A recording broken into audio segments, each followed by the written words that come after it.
ఇక్కడ తీవ్రమైన అంశం. సార్ పరకామణి చోరీ సీక్రెట్స్ ఎవరిని కాపాడింది?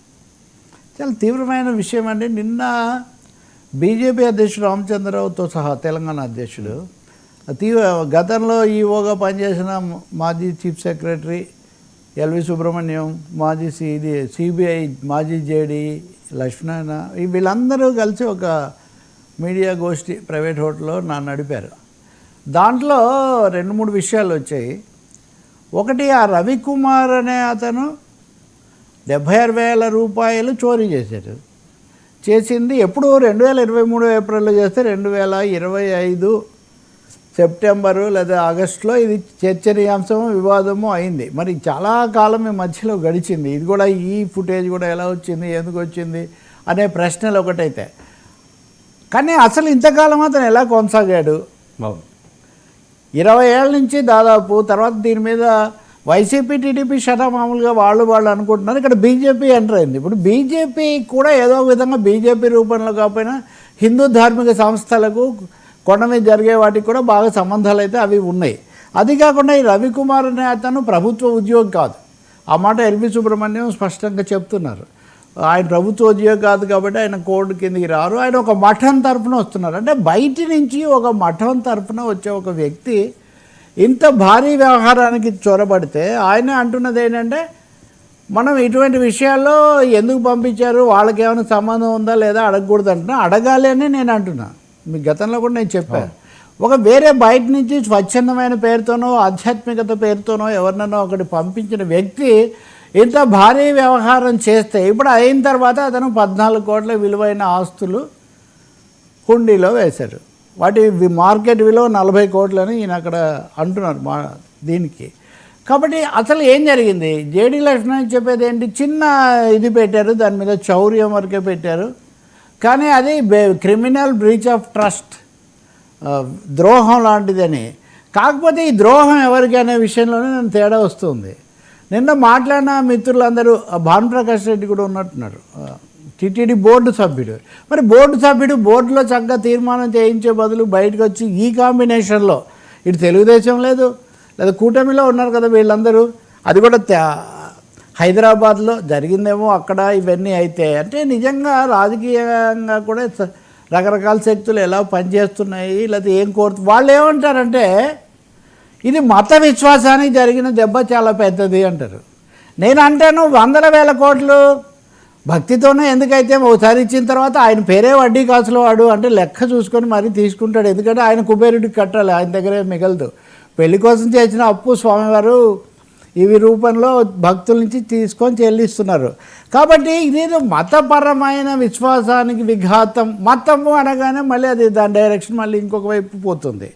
కాబట్టి అంటే గత ప్రభుత్వం వేరే మతానికి సంబంధించింది కాబట్టి అన్న పద్ధతిలో కొంతమంది అలాంటి హెడ్డింగ్లు కూడా పెట్టారు. నేనేమంటానంటే, అసలు 2-3 నెలల నుంచి వివాదం నడుస్తుంటే కూడా కేంద్రంలో అచ్చంగా ఈ సనాతనత్వాన్ని బలపరిచే ప్రభుత్వము, రాష్ట్ర ముఖ్యమంత్రి, ఉప ముఖ్యమంత్రి, మంత్రులు అందరూ అదే అయినప్పుడు, బోర్డు కూడా పూర్తిగా వాళ్ళ చేతుల్లో ఉన్నప్పుడు ఎవరు ఎందుకు ఆపుతున్నారు దీన్ని?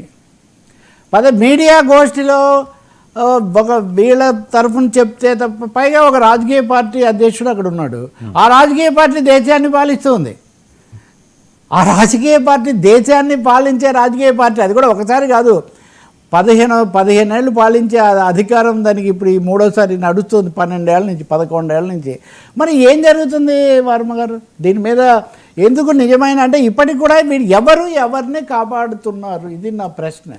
ఇందులో అక్కడ మాట్లాడిన ఒక పెద్ద మనిషి కూడా మేము 5 కోట్లు ఇచ్చామని పట్టుబడిన వాళ్ళు అన్నారని అనడము, అలా అయితే నేను నిరూపిస్తాను ఇట్లాంటివి లేవని ఆయన ఖండించడము, రకరకాల కథనాలు వింటున్నాం. ఇప్పుడు పోనీ మీడియాలో చూద్దామంటే మీడియాలో కూడా ఒక సెక్షన్ అచ్చంగా అక్కడ ప్రత్యక్ష సంబంధమే. కాబట్టి ఇందులో నిష్పాక్షికత లేదా నిజంగా స్వామివారి కోణం నుంచి చూసేవాళ్ళు ఎవరు, ఎలా జరగాలి అన్నదైతే ఒక పెద్ద ప్రశ్నార్థకమై కూర్చుంది. సెక్షన్స్ కూడా ఎఫ్ఐఆర్లు కూడా తప్పులు పెట్టారు, తక్కువ చేసి పెట్టారు. ఆ తర్వాత దీన్ని లోక్ అదాలత్లో ఎందుకు పరిష్కారం చేశారు? ఆస్తులు అనేవి తీసుకునేటప్పుడు ఎవరైనా ఇప్పుడు దానికి ఎవరైనా 70,000 రూపాయల దొంగతనంలో పట్టుబడిన వాడు 14 కోట్ల విలువైన ఆస్తులు సమర్పిస్తాడా? 14 కోట్ల విలువైన స్థిరాస్తులు ఒక వ్యక్తి సమర్పించాడంటే ఆస్తులు సమకూర్చుకోవడం ఒక రోజులో జరగదు కదా, ఖచ్చితంగా అది 2-3 ఏళ్లలో జరగదు, ఒక దీర్ఘకాలంలో జరుగుతూ వచ్చి ఉండాలి. కాబట్టి కొండ మీద డొంక కదిలించడం అన్నది అవసరమే. కొండ మీద దొంగలు ఎవరు తేల్చాలి అంటే అదేదో ఒక రాజకీయ కోణమో ఒక మత కోణమో, ఏ మతమైనా దొంగే కదా. అన్ని మత గ్రంథాలు దొంగతనమో అపచారం చెప్తాయి. కాబట్టి ఇంక దానికి చేయాల్సిన అవసరం ఉంది. నిన్న దీన్ని కూడా ఎవరెంత దీనితో పాల్గొన్నారు, ఎవరెంత ప్రొజెక్ట్ చేస్తున్నారు అని మనం కనుక చూస్తే మళ్ళీ అందులో తరతమ తేడాలు కనిపిస్తున్నాయి. కాబట్టి పరకామణి చోరీ సీక్రెట్స్ ఏంటి, దాని వెనక కూడా సీక్రెట్ ఫోర్సెస్ ఎవరు, మూడవది కేంద్రంలో రాష్ట్రంలో అధికారంలో ఉన్నవాళ్ళు దాని మీద సాఫీగా స్ట్రైట్ అవే చర్య తీసుకోకుండా ఈ రాజకీయమైన ముందు వెనుకలు ఎందుకు జరుగుతున్నాయి. న్యాయ విచారణ లాంటిది అన్నారు, మళ్ళీ న్యాయ విచారణ అనలో మళ్ళీ something like a judicial enquiry, న్యాయ విచారణ లాంటిది జరపాలి అని. న్యాయ విచారణ జరిపితే ఏం చేస్తారు నా ప్రశ్న. న్యాయ విచారణ జరిగితే ఎవరు చేశారు, అప్పుడు బాధ్యులు ఎవరు, లేకపోతే ఎవరిని వదిలేశారు, సెక్షన్లు రైటా తప్ప ఇట్లాంటి ప్రశ్నలు ఇస్తారు. మత విశ్వాసాలను అయితే న్యాయ వ్యవస్థ ఏమి న్యాయ విచారణలో రాదు కదా. నేను నిజమైన ప్రశ్నలు వేస్తున్నాను.